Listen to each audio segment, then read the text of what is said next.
Hi guys, and welcome to another car review. This time it's the Lexus UX. Now this is the baby SUV in the Lexus range. Interesting thing about this car, I'm getting to drive the car exactly 2 years to the day that I attended the static launch of the car in Dubai. I never got to drive it at that time because I left the UAE at the end of 2018. So this is to correct that. I've never been able to review the car. It'd be interesting to try it out.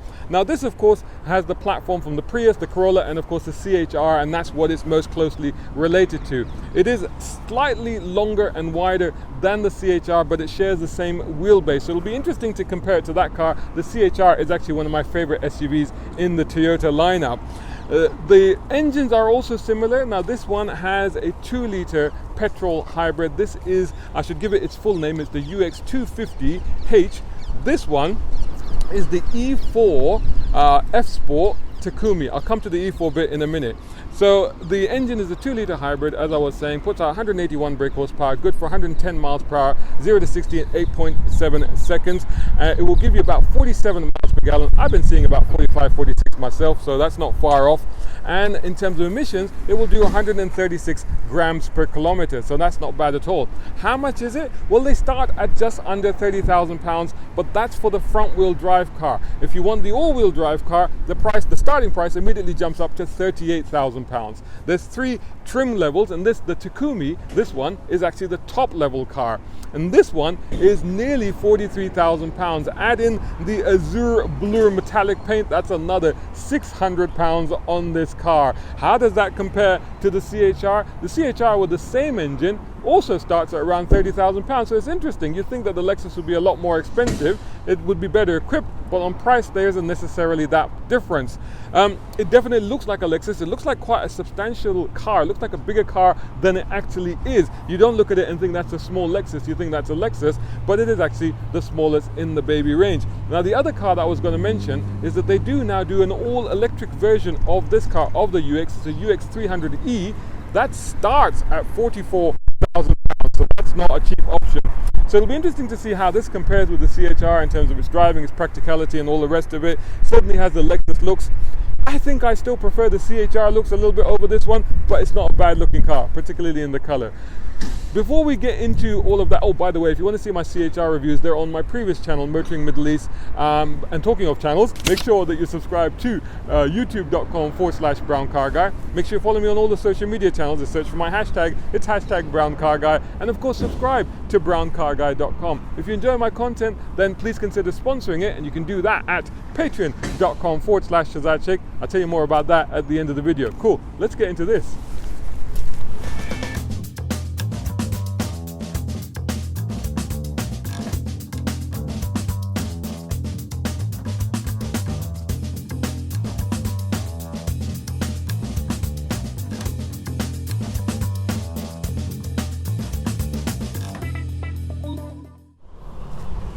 So let's check out the rear of this car, and you can of course open it with the key fob as well, but there's also a button there. It is of course powered.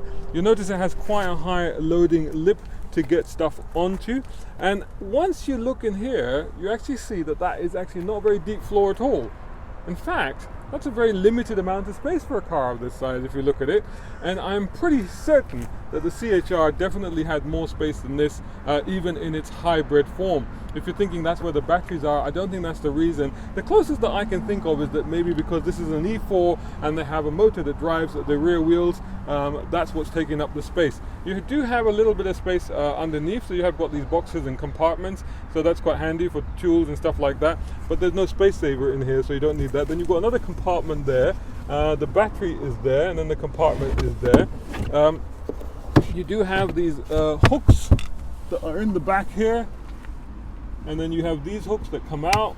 You've got lights in there, you've got split folding 60/40 rear seats. You have another little compartment here as well, and again you've got hooks to hang your bag, and also you've got a power supply here as well. So in that sense it's quite useful, but don't expect to be carrying a lot of luggage in this. This is definitely not for that. In fact, it's a little bit disappointing really in terms of the rear luggage space. Let's see what the rear passenger compartment is like.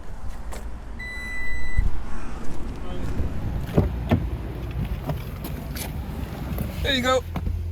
inside the car, and as you may have noticed, the car is running. I switched on the car, and I did that deliberately because when you switch off the car, this seat moves back to allow you easier to get in and out. So it does that thing where it moves back, and then when you get in, when you put your seatbelt on, or when you start up the car, it'll move back into its driving position. If I tried to get into the car when this seat was back, there was no way that I would have fitted in there. It just would not be happening. So that's why I started the car. Now, having said that, I'm 6'2" with long legs, and as you can see, now that's in my driving position. So with my driving position, it's not too bad because I have room there. There's space there for my knees because that's quite soft. I've got wiggle room for my feet and room here for my shin as well. So actually it's not too bad. It's not ideal. I'm not saying that I'm very comfortable. I could do short journeys. Over longer journeys, this would be too tight for me. So that's something to bear in mind if you carry taller passengers in the back, or if your family is on the tall side.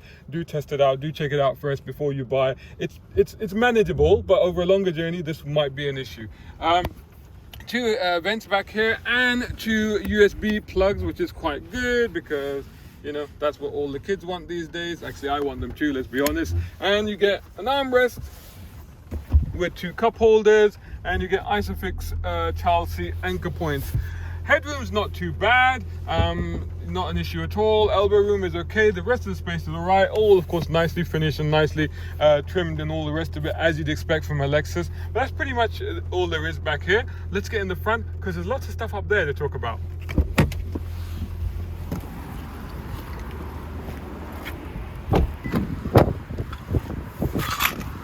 Here we go.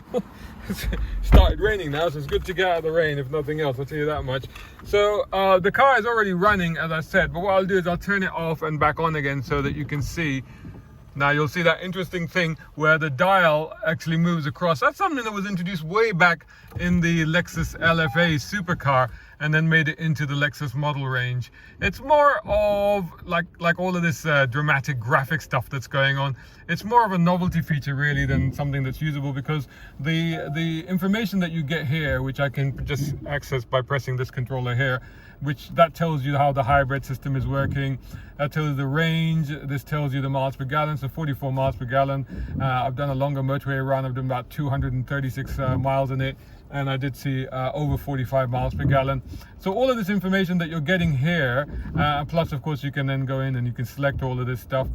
Most of it you can get it in the other section as well. So again, you can see, like I said, the same level, that's the distance. It's got active cruise control, tire pressure monitor, all the rest of it. You can change the display, kilometers, miles per hour, etc. I like to have it like that. It gives me these options, you know, to see also how the hybrid system is working, which is always quite interesting. But this is quite interesting. You've got the driving modes up here. I suppose that kind of makes sense. It's got sports. This has got adaptive variable suspension. I'll get into the equipment list a little bit in a minute. Eco and stuff like that. You just press it to go into normal. If I swivel it up, I'll show you what happens here. That all goes red, and it goes sports. If I do it one more time, it goes sports plus. You know. And then if I go the other way, it goes eco. And then if I just press it, that's just the normal mode right there. Lexus, so it's got lots and lots of buttons, as you would expect. Paddle shifts as well. This is a CVT transmission though on this car, so it's simulated shifts.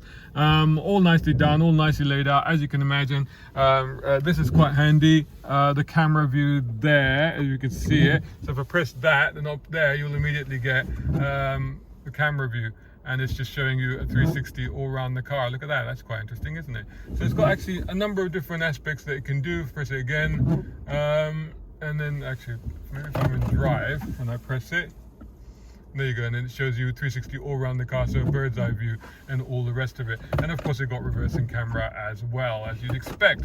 And the nice Lexus clock there, fantastic climate control, pretty much manages itself. So if you leave everything on automatic, it will even manage the heated seats and the heated steering wheel, and it will know whether to have that on 2 or 1. After a while it will switch it back to 1. It's very intelligent, so it figures all of that out. It's designed around your comfort, so basically it figures out your body temperature with the car's temperature, and it sort of adjusts everything accordingly. So basically set it and forget it. It manages everything. It's very, very good. Nice steering wheel, F Sport logo on there. Good seating position. Now over here you've got traction. Now this one is quite important. Well, not important, but it's a useful one to have right up here. Then over here you've got a traction off one, which you would never turn the traction off in this thing. You never would. I mean, not really going to take it off-road, dune bashing or anything like that. So I really don't know why that's in such a prominent position. I guess they just needed something to balance it off. It's a nice design feature.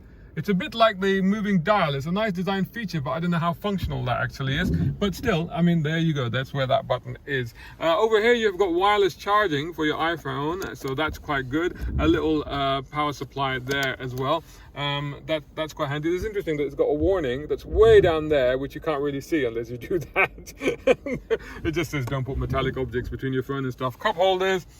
Now this thing, like, I mean, this was introduced way back, you know, and it's got this sort of, you know, menu for going to there, and then it always overshoots. It's very oversensitive. You can get used to it, but it takes quite a lot of adjusting to get used to that. It takes a while, and honestly, and this is not touch, and I'm honestly like, I don't know why that's not touch. Why don't they just make that touch? And I think it's really time for Lexus to do away with this, because it was good when it first introduced it, but I think compared to contemporary systems right now, and also this system here, which maybe they've tried to make things a little bit easier by adding some like volume control here and some other tuning buttons here and stuff like that, but you know, so you can actually, I can adjust the radios from there, you know, so, but you know, I don't necessarily think it works. I think there's time for them to get rid of that. USB charging points and connection points are there, as are your aux. Reasonable size cubby box there. Glove box, reasonable, not massive. Very nice front sports type seats, very alluring actually. Look at the red leather on this, fantastic. This car, like I said, Takumi edition, so very well equipped. Like I said, dual zone climate control, humidity sensor, rear cabin vents, all the red. I mean, I'm just going to go through this. 360 camera, panorama, sunroof, of course you can see that above, LED lighting, auto dimming rearview mirror, F Sport steering wheel, heated steering wheel, the pre-collision assist, pedestrian and protection, adaptive cruise control, lane keep assist, lane trace assist, road sign assist, adaptive high beam system, Apple CarPlay, Android Auto. The stereo is fantastic, no question. Once you can figure out how to adjust the bass and all of that, which always not entirely intuitive sometimes, but once you get it all adjusted, it sounds sensational. So that is really good. Electronic brake force distribution, hill start assist, 8 airbags, lots and lots of stuff. An exterior feature, automatic folding mirrors and all the rest of it.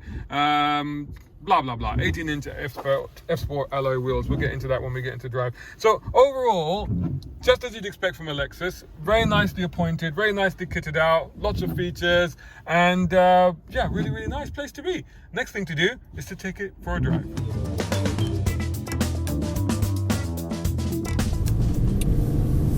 Right then, let's give this thing a go, and we've got it in normal mode. To be honest, like, there hasn't been a lot of difference between the modes. The main thing that you notice really is the stiffening up of the suspension because of that adaptive suspension. Now I have to be honest, like right now, so on this road's actually quite good actually, but on some other roads where they're a little bit rough, yeah, you feel a bit more when you're in sports mode. It's a little bit more brittle, there's a little bit more fidgety, you just feel a little bit, but in normal mode it does a pretty good job of smoothing all of that out. Now in normal mode, however, the bigger bumps, the speed bumps, and like here's a bit of a pothole here, so you can see there was quite a bit of movement and quite a bit of a transmission of that into the cabin.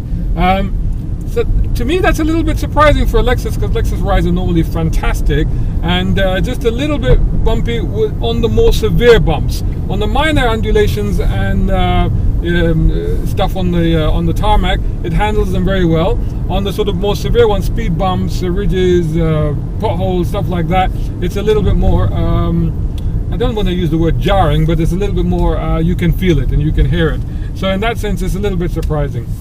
Now, the steering feel is actually not bad. Well, I'm not talking about there's not a lot of feedback or anything like that, but what I mean is in terms of the weighting, it is not bad at all, and this is in normal mode. So, you know, there's a little, you know, there may be a little bit of change when you step up to Sports and Sports Plus, but honestly, the steering is light, it's power assisted, it's a Lexus of course, so it's designed to be easy to drive, but actually the weighting is substantial, you know, it's good enough. It's not heavy, don't get me wrong, but it's good. It feels like, you know, there's a bit of heft to it, you know, and I don't know if you put it into sports mode, maybe a little bit more sharper, maybe a little bit more, but fractional. I mean, you can hardly feel it, to be honest with you.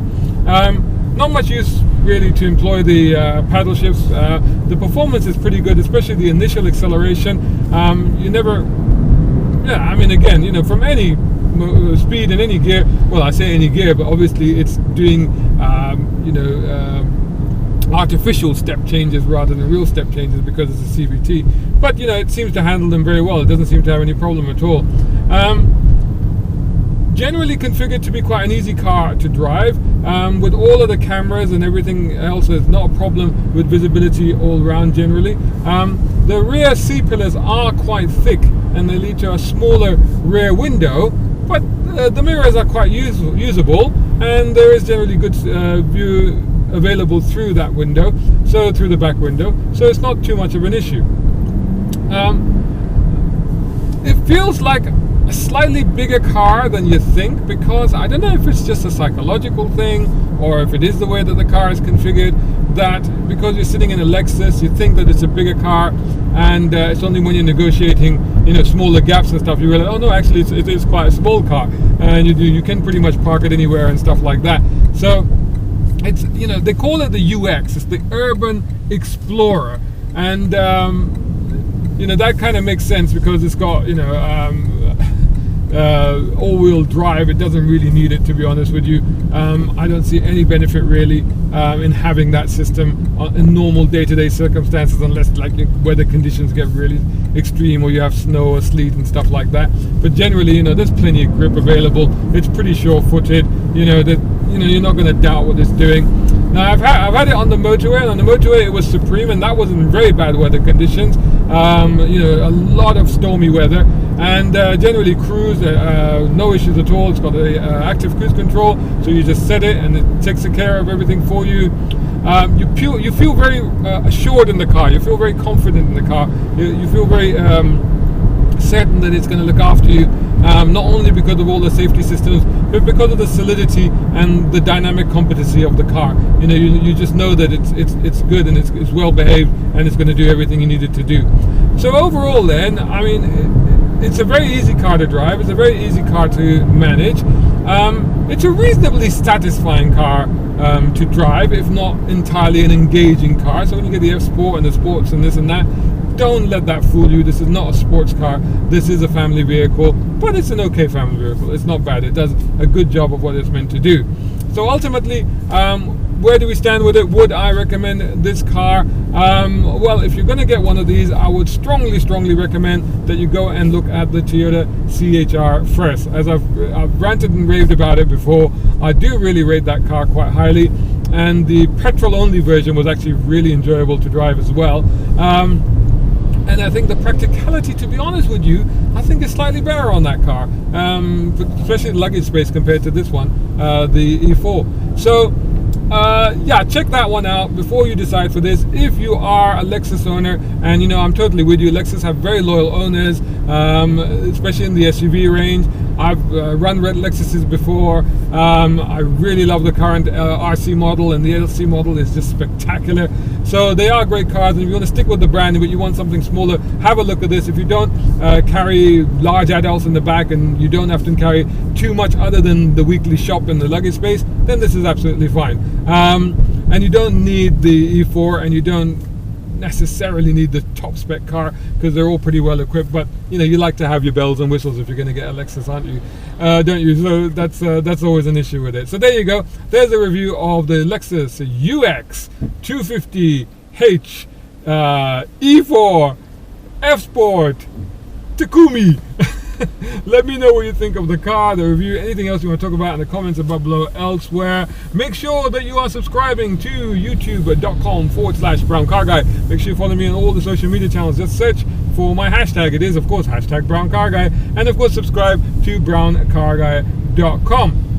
If you enjoy my content, then do please consider sponsoring it, supporting it, and you can do that on patreon.com/Shazad Sheikh, and there you can join some really special people that are already doing exactly that. People like Mohamed Ali Humaid, people like Partha, people like Tom Conway-Gordon, you got Reza, you got Muhammad Qasim, and you've got Siraj Abbasi. Have I missed somebody there? I might have missed somebody, but if I have, don't worry, because they're coming up on the screen right now, rolling past you as we speak. Wouldn't it be great for your name to be up here as well? That's very easily done. Just go over to, like I said, patreon.com/Shazad Sheikh, and it's from as little as £2 or $2 a month. You can sponsor my content, and your name will be up in lights on the ends of my videos and at the end of my written content as well. There you go. I hope you enjoyed this video. Thanks so much for watching, and I'll catch you all again soon in the next video.